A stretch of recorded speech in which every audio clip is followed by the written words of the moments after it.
Hey, welcome everyone. Thanks for taking the time to join us today for our webinar, which very exciting. It's a joint presentation by myself and our three of our facilitators who are going to introduce themselves. We have a few slides, just some background about the SciSec partnership and the research aims that we'll go over to start with, and some of our initial findings from our analysis. And then the bulk of the time we're hoping will be a discussion with our facilitators, and then have some time at the end for questions. So we'll start with introductions. My name is Tomi Akinyemiju. I'm a professor of population health sciences at Duke University, and also Associate Director for Community Outreach, Engagement, and Equity at the Duke Cancer Institute. I do research focused on cancer health disparities in underserved populations in the US and globally.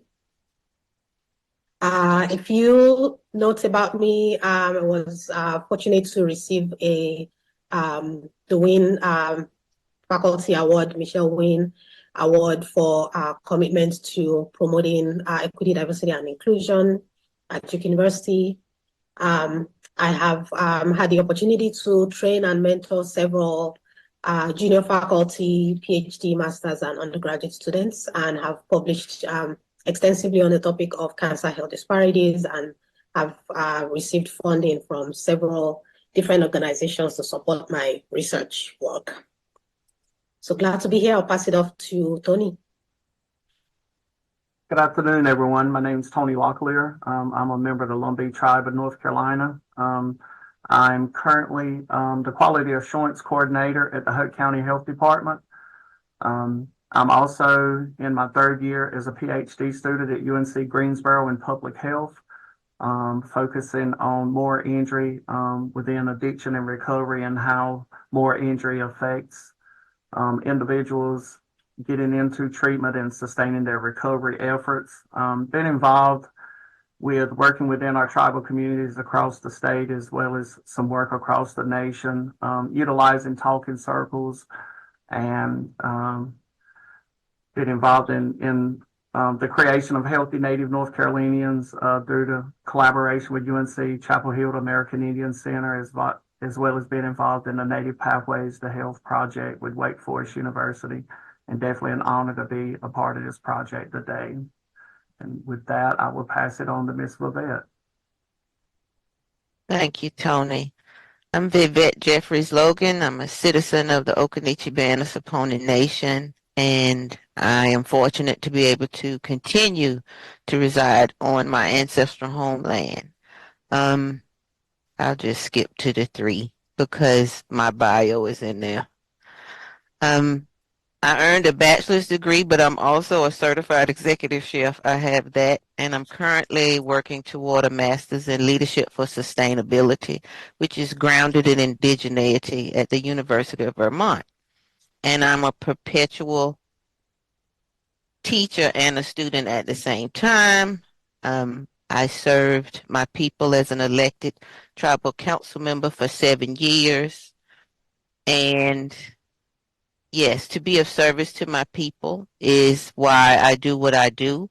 And I was also the founding director of our tribal health circle, which, because my nation is the closest to 4 research universities, we get a lot of requests. And so we are not exactly an IRB, but we are the filter. And so I'm honored to be here today. And also, Tony and I have worked together for 10 years, I think, and to work with him facilitating talking circles is an honor for me. And I think we're moving to Angel. Hello, everyone. My name is Oxendine. I am also a part of the Locklear Tribe of North Carolina. I am currently a graduate student at North Carolina Central in the MSW program. I worked with Duke Cancer Institute last year to help outreach outpatient clients who were going through tobacco cessation talking circles. And I started in the field of public health by working with the Secretary, Cody Kinsley. And so I have some background with that. But yeah, thank you.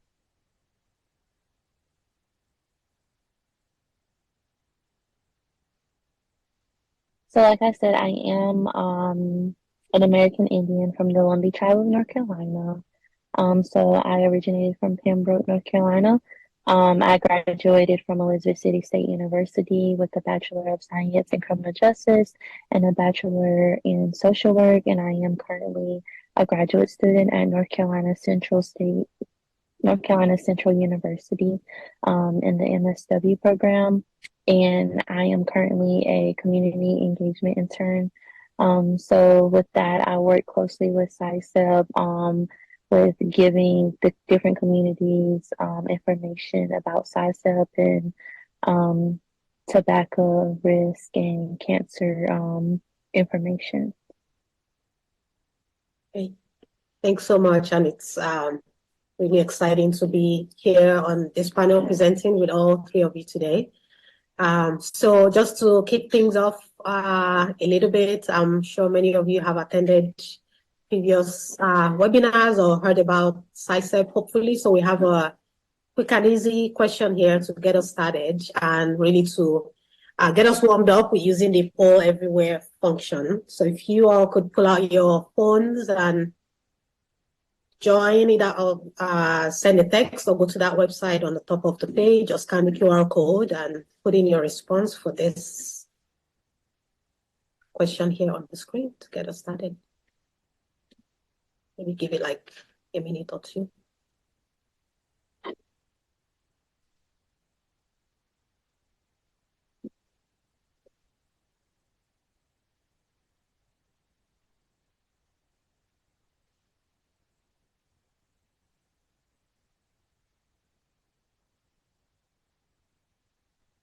I beg your pardon, there seems to be an issue with poll everywhere. We're going to address that right now, and then you should be able to submit that. Okay. Should we pause or keep going? Give us just about 5 more seconds, and we Okay. will have that working. Thank you. All right, that There we go. should now be available.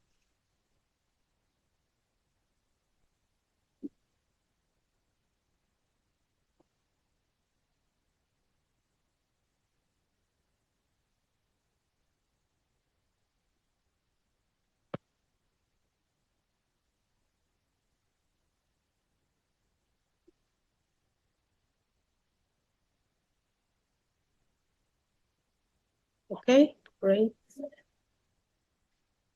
Sounds good. So at least we are in agreement. SciSep stands for Southeastern American Indian Cancer Health Equity Partnership, and I will say a little bit more about this partnership. And so just welcome you all again to this collaboration and this presentation.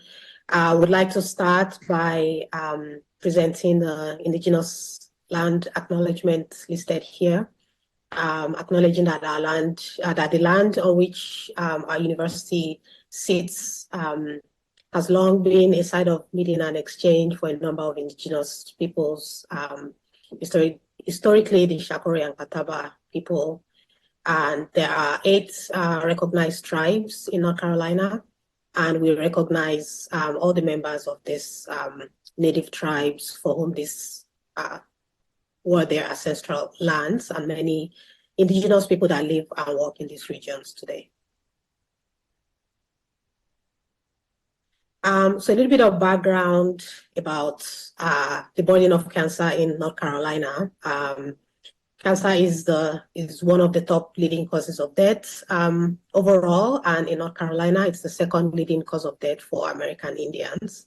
So about 200 Native Americans in North Carolina die each year from cancer, and about 400 American Indians are diagnosed with cancer each year in our state. So this is definitely an area of public health concern and an issue that is a top priority for many of the tribal communities.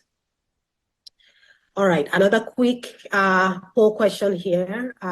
Which institutions are represented in the SISEP partnership?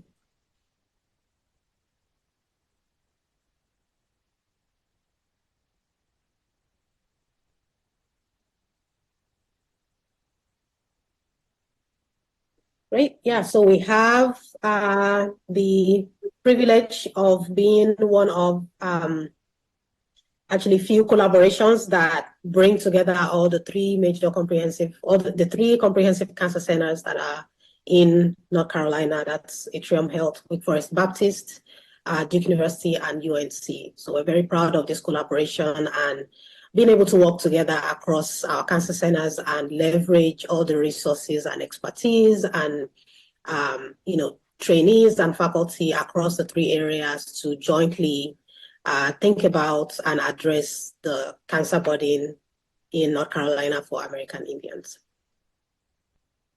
So the goals of this partnership are really threefold. One is to increase awareness about the cancer-related health needs of the American Indian population. This is raising awareness is a bidirectional or multi-directional goal, meaning we aim to improve understanding among scientists across our cancer centers about the needs and the priorities of American Indian tribal communities. We also aim to translate the research and findings and new developments in cancer to those tribal communities as well to increase cancer prevention, access to treatment, and better outcomes. The second goal is to expand access to cancer health education and build community capacity to address cancer-related health needs. So this is working with tribal leaders and members of the various American Indian tribes to really help them build capacity within their communities to address their needs. And then to foster collaboration and community relations to make sure that we're continuously engaging with tribal communities to better understand and address some of the needs, starting with understanding what the tribal priorities are, what the challenges are, and also what are the resilience factors that can be enabled to better reduce the burden of cancer in those communities. So some of the work that we've done previously as part of this SISEP collaboration, and I'm showing here data from analysis done at UNC led by Dr. Lisa Spies and Stephanie Wheeler and Dr. Ronnie Bell, showing that the top 5 most frequently diagnosed cancers among American Indians in North Carolina are the ones listed here. Those are prostate, breast, lung and bronchus, colorectal, and uterine cancer. So this is data generated from state cancer registries looking at the diagnosis and the types of cancers that are frequently found in American Indian communities. So as you can see, prostate is by far the most commonly diagnosed, followed by breast cancer. And then in terms of mortality, we see also that prostate, liver, and stomach cancer were the 3 top causes of cancer mortality among American Indians in North Carolina. We see that prostate cancer mortality is significantly higher. And when we compare the mortality rates among American Indian and white cancer patients, we see those disparities that are highlighted here in red, that American Indian men are about 43% more likely to die from prostate cancer compared with white men. And for liver cancer, the difference is 15%, and for stomach cancer, it's 37%. So the goal here is to better understand what's driving those mortality disparities and how can we reduce that burden and reduce the disparity so that we can reduce mortality rate for everyone, but in particular, make sure that we eliminate those gaps. All right, so another quick question here. Which of the following is the most common cause of cancer mortality among American Indian communities in North Carolina?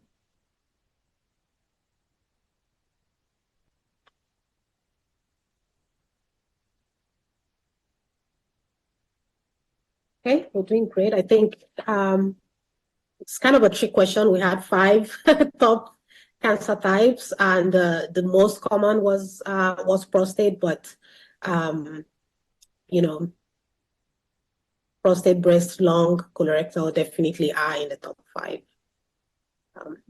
Okay. All right. So I'm gonna just share a few more slides and then go into the collaboration and the work that we've been doing with Tony, Vivette, and Angel. But wanted to provide a little bit of context about, how we define our catchment area and how this work fits. So all 3 cancer centers have geographic regions where we are held accountable to reduce the burden of cancer. For North Carolina, for University of North Carolina is the entire state, and for Duke Cancer Institute is the central part of North Carolina, parts of Virginia and South Carolina. And for Atrium Health in Wake Forest, it's more on the western part of the state. So Duke's catchment area covers really diverse, very geographically and sociodemographically diverse community.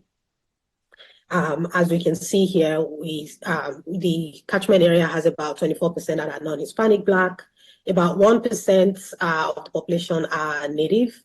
In terms of social determinants of health, we see that about 25% of households in our catchment area have incomes less than $25,000 a year, and about 78% are urban, meaning that when we engage with communities, including tribal communities, we really need to pay attention to, rural urban differences, socioeconomic differences, in addition to the cultural differences that would impact what the tribes and what the communities highlight as the top priority for them, which will also inform the strategies that we co-develop together to address their cancer-related health needs.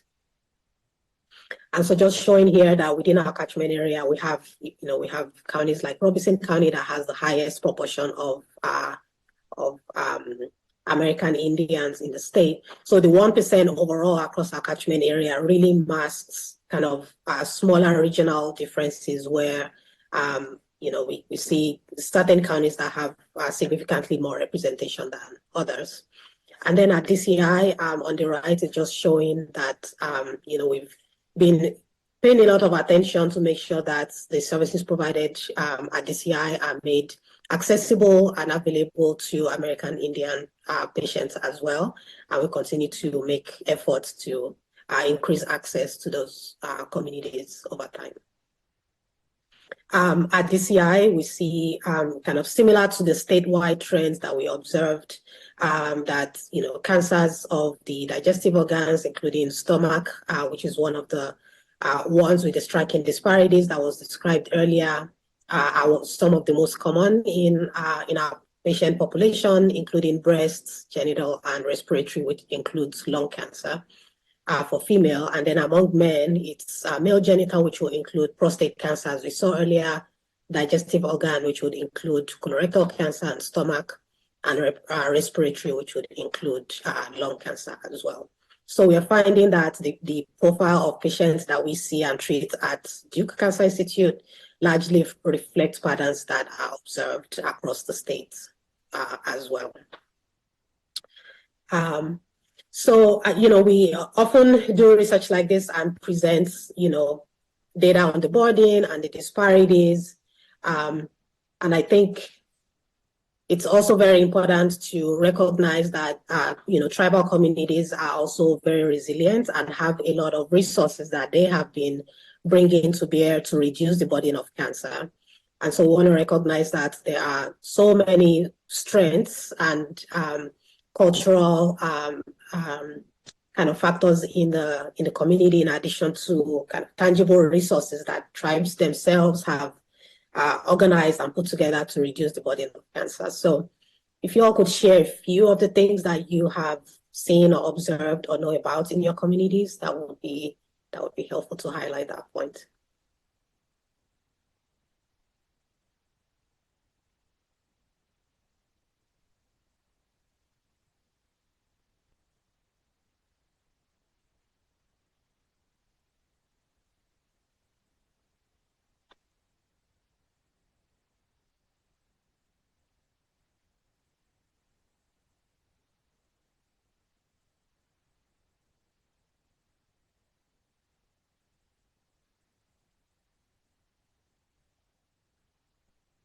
Right.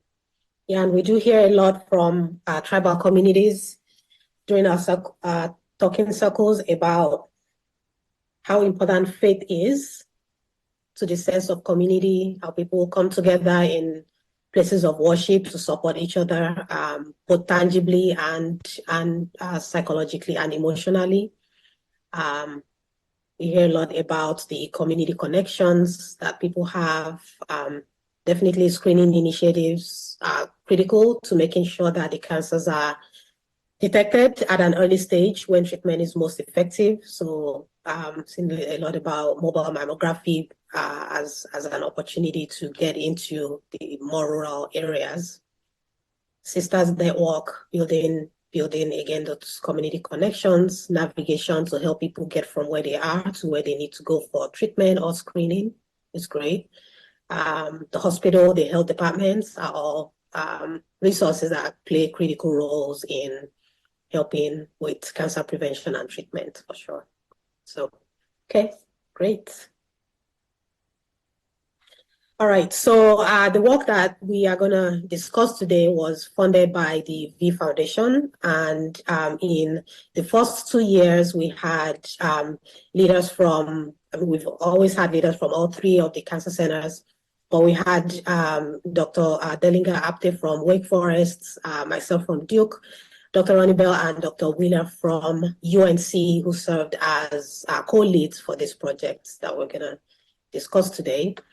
The aims were to assess, regional differences in the incidence, prevalence stage, and mortality for cancer among American Indians in North Carolina. So some of the results are what I presented earlier, showing what are the most common cancer types and what are the disparities in mortality. The second aim was to assess cancer-related health needs through qualitative methods, meaning talking circles, in 3 tribal communities. So that's the Lumbee, the Kohari, and the Haliwasiponi tribes. And then the third aim is to do asset mapping to identify those specific community strengths and resources that are available in American Indian tribal communities to help support cancer health equity. So the second aim is the one that was led by Duke, and where we worked closely with Tony and Vivette. And Angel also participated in helping us facilitate and understand the cultural relevance of our smoking cessation program. So our discussion today will focus around the work we did for N2, which is understanding the cancer-related health needs and priorities of those 3 tribal communities. So what we did was we, partnering with Tony and Vivette, got permission from the tribal council and tribe and community leaders to have conversations and talking circles with members of the different tribes. We really built a lot on the extensive work that had been done previously during for the Native Pathways to Health and the Healing Walk projects that Tony mentioned earlier. And this really was a partnership between Duke, Tony, Vivette, and community members and the tribal leaders as well. So the qualitative data, which is the conversations and the discussion points, and was used to identify key themes that emerged from those talking circles, and then summarized for future dissemination and feedback to the tribal communities. And this is just a map showing the various tribes across the states, and the tribes that we partnered with for this work are located in this area. So again, those are the Kohari, Lumbee, and the Haliwasiponi tribes, North Carolina. So one of the first things we did, again, partnering with Tony and Vivette, was developing a study flyer to disseminate, to invite community members to join our talking circle. So the talking circle was open to anyone who identified as American Indian in those 3 tribal communities, who are adults and were willing to share their story as related to cancer. Each tribal talking circle was led by Tony and or Vivette, so it was led by native tribal members. And it usually lasted around 2 to 2.5 hours, and each participant in the talking circle received an incentive, a $25 gift card incentive for participation. And the talking circle really has a deep history, and I'll let Tony and Vivek talk more about that. But this is a traditional native practice that centers the voice of the tribal community members on a particular topic.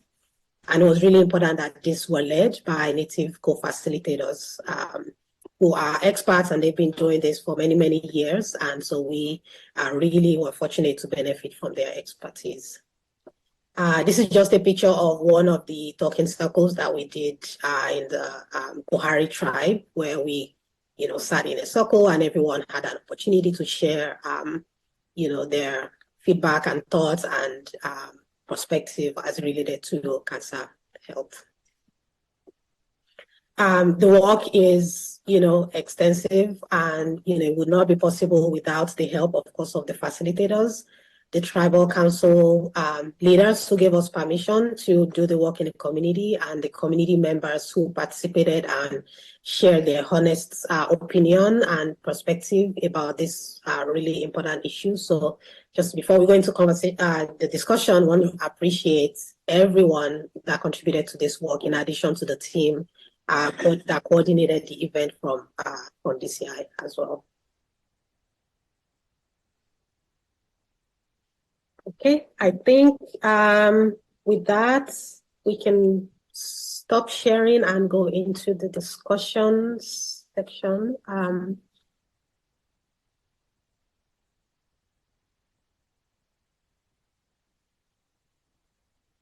Someone able to stop the screen sharing? Yes. Do we want to bring that back up later for the questions? Yes, we can do that later. Great, thank you. Thanks. Okay, all right, Tony, Vivek, and Angel, we are eager to hear your thoughts and feedback about the process and the findings and the journey, most importantly, and some of the considerations in this partnership between the academic institutions and the tribes, and you all acting as really critical facilitators and our guide into the community. So wondering if you want to start us off about the process of engagement, how all of this came about, and how the collaboration developed and evolved over time.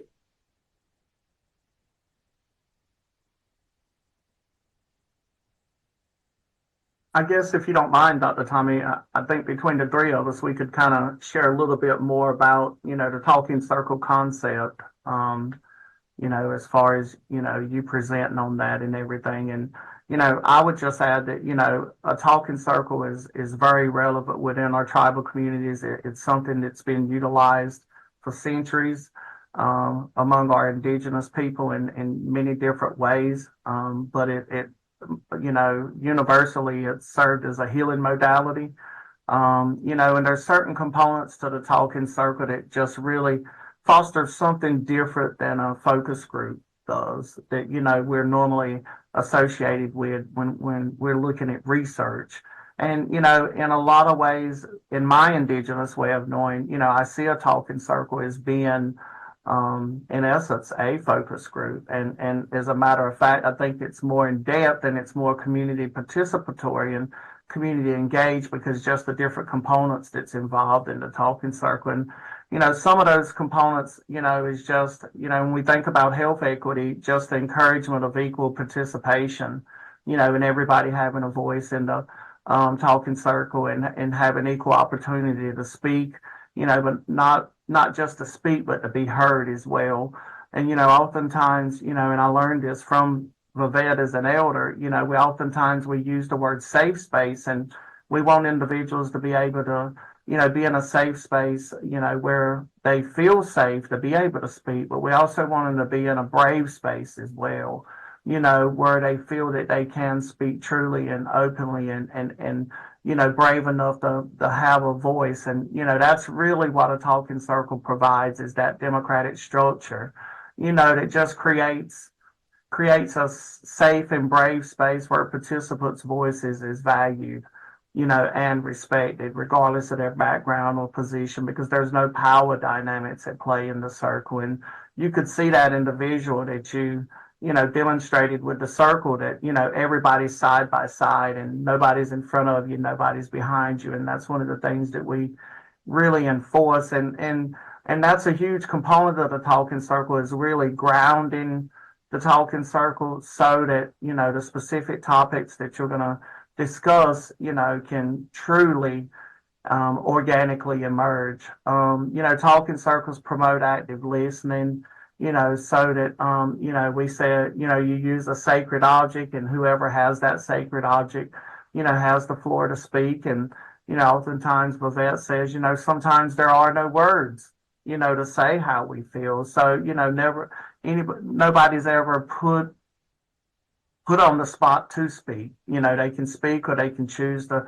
pass, but, there's the promotion of active listening that, again, fosters empathy and understanding, the understanding and appreciation that, everybody has different, diverse perspectives and experiences. And that's what we want, to organically come out of these circles. So again, it can be truly, community engaged. It also builds community as well as trust. Within the circle, there's that community that's created. But when we're looking at academic and community partnerships, by, you being a part of, those circles, and other folks from the academic team being part of the circle, that's creating trust. And, by sharing personal voices and experiences and emotions in a safe and supportive space, that just builds up the trust that, that has been affected, through historical trauma that we as an Indigenous people have experienced. So that's another beautiful process, with the talking circle, because when you look at utilizing focus groups, the academics come in as, asking the questions and really having the power and recording and all of that. And that just doesn't take place, within the circle. And, oftentimes talking circles, there's many different names that can be used for a talking circle. There's, healing circle can be used, and that's what a talking circle provides as well. It not only gives information and helps, to understand and identify, exactly as researchers what we're looking for, but it also, facilitates healing and growth. It provides that platform again where people can freely express themselves, authentically, and be their true selves, where they have no feelings of judgment. And that's why it's really important in the beginning how you ground that circle, that process is going to happen where it's not only therapeutic and empowering, but it leads to, information sharing that, we can utilize and really, bring back to the community. But in the process, there's that personal growth, there's that healing, and also self-discovery that happens not only for individuals, but, as a community as a whole. And that's part of the, whole culture revitalization as well. And oftentimes, we think about sense of belonging, and it creates that sense of belonging.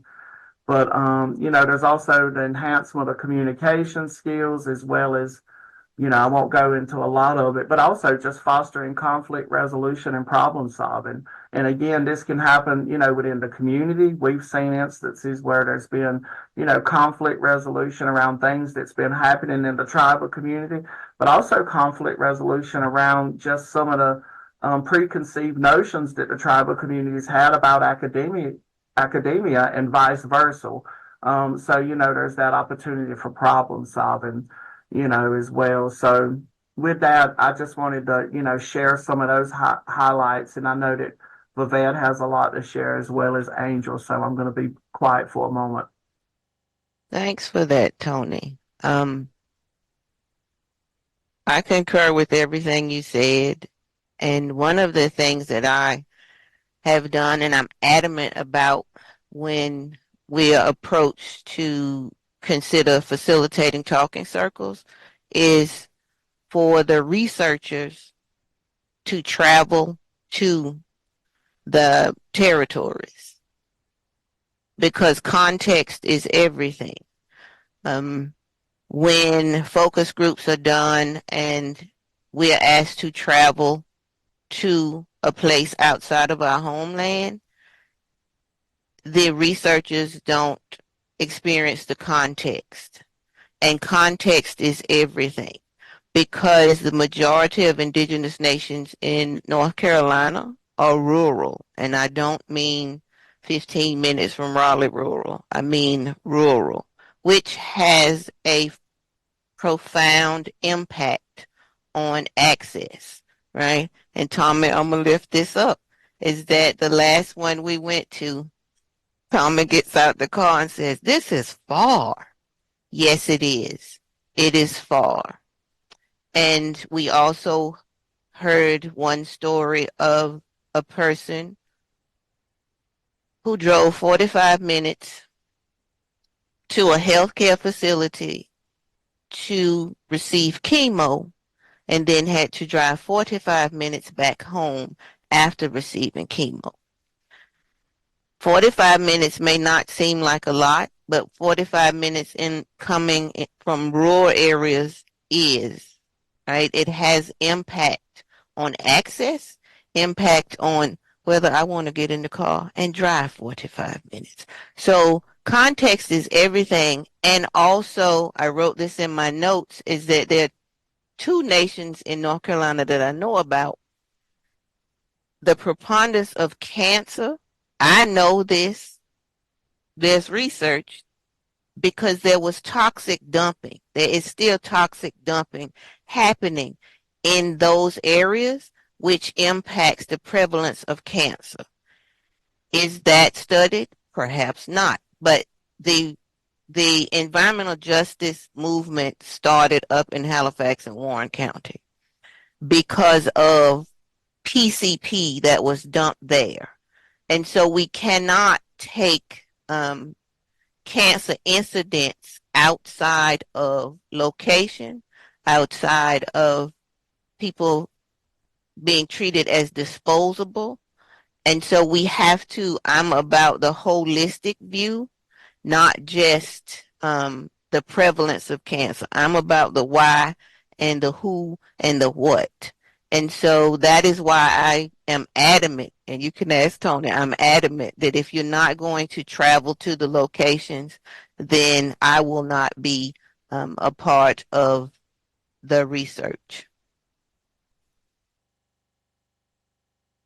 Thank you. Hi, It's everyone. definitely been, a joy to visit those locations and get to meet the people. I remember in the Kohari talking circle, one of the last ones, we were pressed to, they just had a harvest in, and there were watermelons that we had to take some and take it home. So there's all of those like social aspects of it that are intangible and unmeasurable that really contributes to rebuilding that trust, as you mentioned, Tony, and getting to know each other on an individual human level.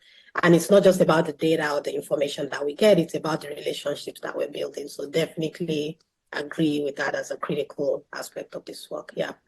Angel, go ahead, sorry. No, you're fine. I'm sorry. So aside from Tony and Vivek, I did not get to participate in the in-person talking circles. So the program I participated in was virtual. And you can really tell the difference from the conversations we've had with the in-person talking circle and the virtual. Since as everyone knows, since COVID-19, we have easy access to internet to just log in and receive care or be a part of the talking circle. And like Miss Vivette said, like sometimes that's not always effective. So in the beginning of the program, there was a lot of clients, and then you can see the numbers go down by the end of the program. And that's one con that I saw with the virtual program.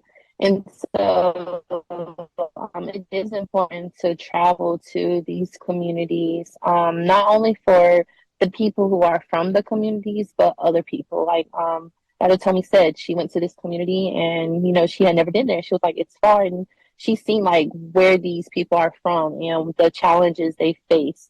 So it's about going there and actually putting yourself in their shoes for a second to see how they feel, rather than being behind a computer screen or a telephone screen and saying, well, I understand you. Well, no, you don't. You don't understand them. You don't know their struggles. You don't know what they're going through. You don't know how they feel. They may not be able to express it as much as they want to, um, over the phone or over a video chat.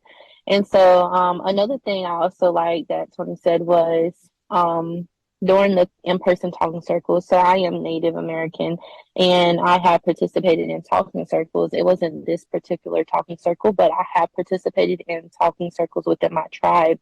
And the point of the talking circle is to be heard and not to speak, not to like speak on what the person is saying, but to listen to them and understand what they are saying. So that's very important.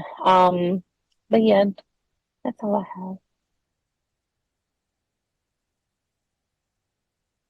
have. One of the things that I would like to add, Dr. Tommy, and I know Vivette can chime into this, is, with this project, I've been very pleased and satisfied with the process and just how there's been that community engagement and the collaboration from the very beginning. Even before Vivette and I become involved, I think Charlene's on, and, from my understanding, it was early on mentioned by Charlene, who's part of the team, to include us in this work and how important it is to have talking circles, to be present. So I think, just that community engagement and collaboration and hearing from Indigenous folks on what's going to work, and what's the best, protocols and going in the community and all of that, and being able to co-design the research project. We know that, you guys, wrote the grant and got the funding and want to do the work, but being able to allow us to be a part of the process and ensuring, that those research questions and the methodologies that you have, that they're, relevant on your end, but also relevant and meaningful on our end as well. And, we can laugh about it, now, but in the very beginning, what was presented to us, as Vivette and I met, it had to be recreated to be culturally sensitive and adaptable and useful in our community. And, I can speak for me, but I think I'm speaking for Vivette as well. We really appreciate that,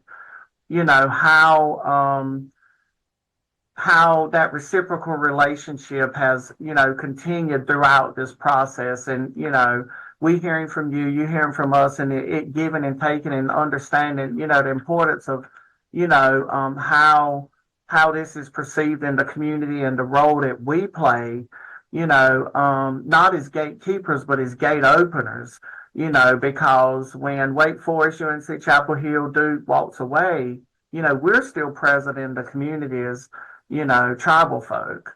So, I just really appreciate the relationship building that's been happening and just, how you all have been empowering and this project's been allowing for the self-determination that we've been deprived of as tribal folks for so long in exerting our tribal sovereignty and tribal, self-determination. So, this has truly been community engaged. And, we hear, community-based participatory research a lot, but, I think that this project just really exemplifies that and demonstrates the cultural sensitivity and, ethical considerations that we have to consider when we're conducting, research in communities, especially in our Indigenous communities, when there's been so much harm that's been done, by academia and by, healthcare and all of that, and the mistrust that's been placed. So, I can't, applaud this partnership enough for just how this is, played out within our community. Yeah. Thanks, Tony. And what you're speaking about is what is cultural humility, right? Understanding your own culture first and acknowledging that, but also having the humility to learn, right? And be trust, right? It's trusting the people that you're working with. It's like, trust us. Not that I know everything about every community in every nation in North Carolina. No, I don't. I do know what I've been taught and how I walk into communities, right? I'm not Halawa. I'm not Lumbee. I'm Okanichi. I walk with deep humility. And that is what this is I am aware of what I can offer, but I don't lead with it. As Tony's people say, who's your people? That's what we want to know first. It's like, I say it as, on whose shoulders do you stand and to whom are you accountable? One of the things that I also share is your title and is important, but put it in your back pocket. Don't lead with that because of the question around who you are. Who are you before, in addition to that title? Because don't throw it away because it may be advantageous, right? But don't lead with that. And that is part of the equanimity of the talking circle, is that we're all sitting together. There's no, as Tony said, there's no beginning and no end.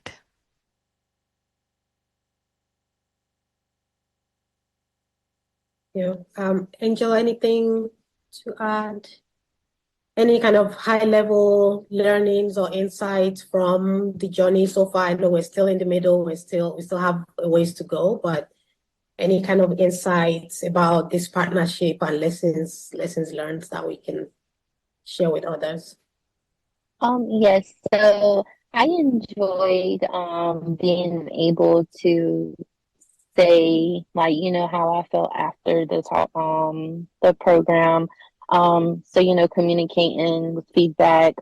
This is how it could better be practiced in an American Indian community, because majority the program I was with, it was diverse. So it wasn't all American Indian. So it was diverse. And a lot of the practices can be used in American Indian communities, but as Ms. Vivette said, you have to be culturally aware that American Indians, they use tobacco for, sacred reasons. And so having those insights and knowing that information, so how can we use that to help that community and lower the cancer risk? And so I do appreciate the effort and the collaboration and partnership with American Indian communities. And I thank you for seeing us and providing my community and other communities with resources to help each other. So thank you. Thank you, Angel. Any final words, Tony or Vivette, before we look at the questions and try to tackle some of those? I guess the last thing that I would like to add, and I guess this is because I'm on my PhD journey, right now, but, in thinking about having folks, like Vivette and I and Angel and, others involved, and this I think goes beyond just the tribal community. When you're going in any community as researchers, allowing that insider perspective to be involved, enhances the credibility and the validity, of the research findings, that's coming from the work that's being done. And, that's really, really valid and credible in our communities when we're able to say that, we conducted not focus groups and surveys, but when we conducted talking circles in our community, and this is what we found, it's valid in the tribal communities as well. And that process is valid within academia as well. And again, I think that's just the beauty of the reciprocity and the cultural sensitivity and the practice of cultural humility, like, Miss Vivette said, as far as just, how impactful this work is being and how it's going to be. in, not only building trust with academia and the tribal communities, but also really creating valid and credible information that's going to make, lasting and sustainable impact within, our population, because you share the statistics and see how much more, disadvantaged we are when we look at the, inequities within, those health disparities related to cancer. Yeah. And I just want to thank you again, and also shout out to Charlene Hunt for making that introduction. That was very, very helpful, and we really appreciate that. So, all right, team, we have questions. We do, and bear with me for just a moment. I'm going to have to make a quick adjustment so that those share again. And while we are waiting for that, I'll go ahead and read the first one. Health terminology illiteracy is another area of concern I have noticed from family experience. I think that's more of a comment, but that was just shared. And now we do have this available to share again. So let me go ahead and put this up.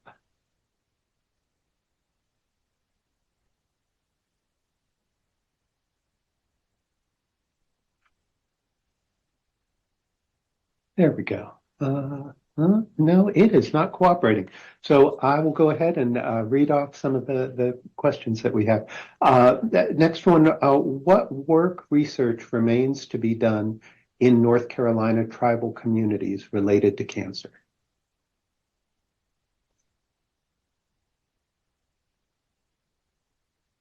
Yeah, I'll let Tony Vivet Angel chime in.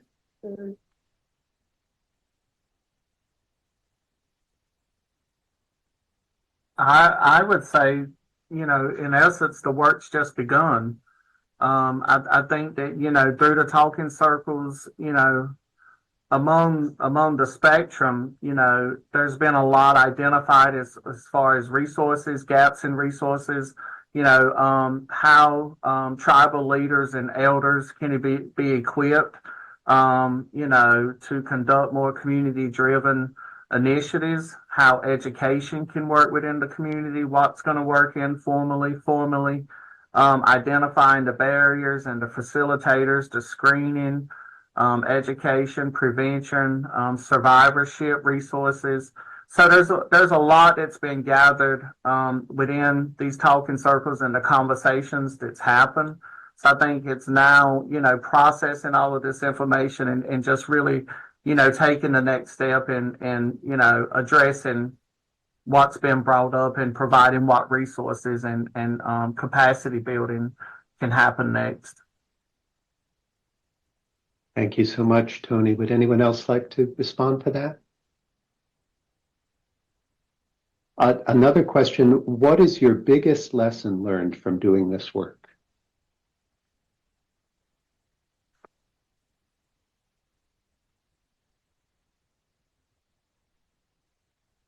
I can maybe chime in first from the academic research perspective. I think one of the biggest lessons is that, it's all about relationships at the end of the day.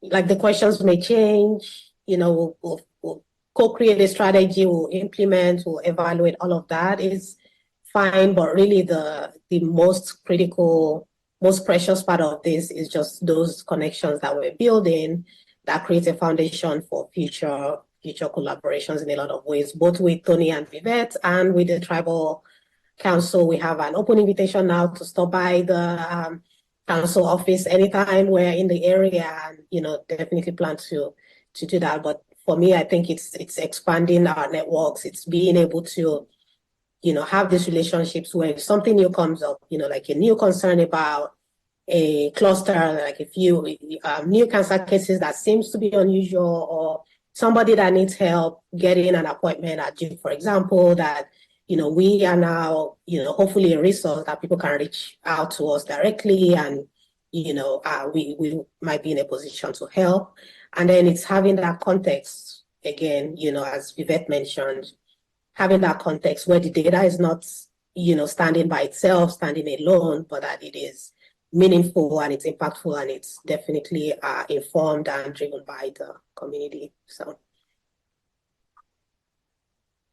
All right, we have a nice comment. Thank you for. I do Oh, have I'm a sorry. response. Tony, go I'm ahead. sorry. I have a response I would like to add.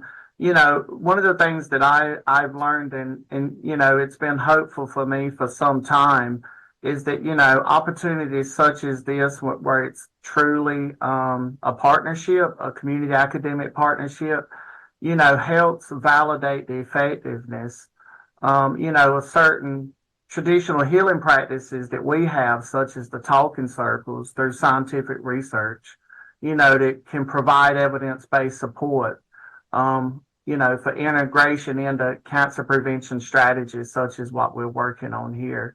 So really just, you know, validating what we know works in our community, because oftentimes, you know, we see these evidence-based interventions and, you know, to me, this is leading to that process of validation for us as Indigenous people. Thank you, Tony. Vivette, Angel, would you like to add anything?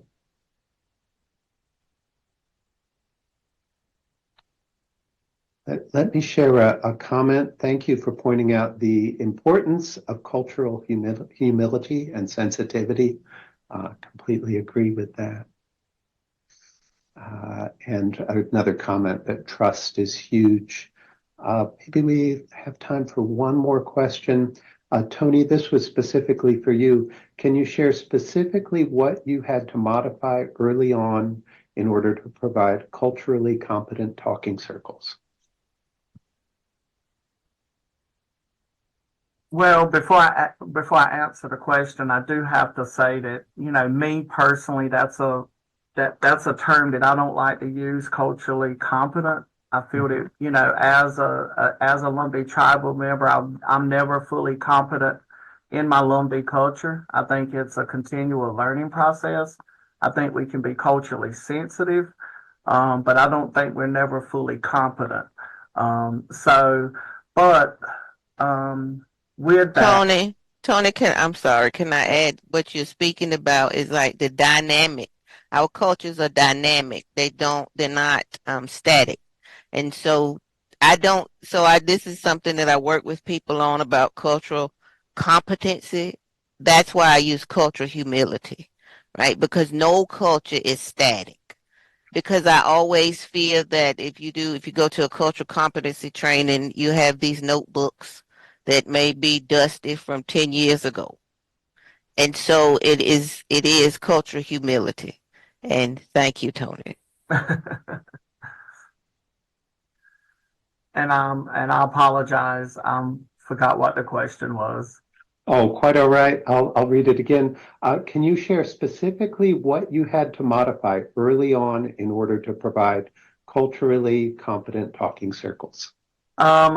What we had to modify early on was our interview guide that we were presented with, and we kind of mentioned that. I mentioned that a little earlier, but that was the first thing that we were presented with was the interview guide, and we knew that you know, the way that it was presented to us, that it had to be modified because, you know, it wasn't, you know, appropriate. And there had actually been some inclusion of, you know, where there had been information stolen from tribal community and kind of utilized in a colonized way, you know, that was looking to be used in the interview guide. And that was one of the things that Vivette pointed out early on. And that's really where the trust began to be built with Dr. Tommy and you know, all of the other leaders, was because, you know, they heard our voices and the issues that we had with that. And they were like, whatever you guys think are going to be appropriate, what's going to work, you know, you take the lead on. And, you know, so from past experiences that I've had, we've not had that, you know, you know, those opportunities and everything. So, you know, I think that was a true practice of cultural humility, you know, straight out the gate was, you know, accepting that, hey, you know, we've presented this and obviously it's not going to work. Please lead and guide us in the form and fashion that's going to be appropriate. Yeah, and just to add a little bit, and you know, your feedback and partnership and leadership in crafting something that was relevant and appropriate is invaluable. I think that goes to a broader issue too about what's presented, like what's published in the scientific literature, right? So this was a framework that had actually been peer reviewed and published, about how to do this work in the tribal communities that apparently had some deep issues, right, in that work. And so having that opportunity to learn as people who are not from that community was really invaluable. But really just, for other people thinking about doing this work, I think healthy skepticism that just because something is published doesn't mean it's valid. And that's where having facilitators from the communities that know kind of the depth of how things need to be done and what would work and what's inappropriate has been extremely crucial. So yeah, appreciate you all again.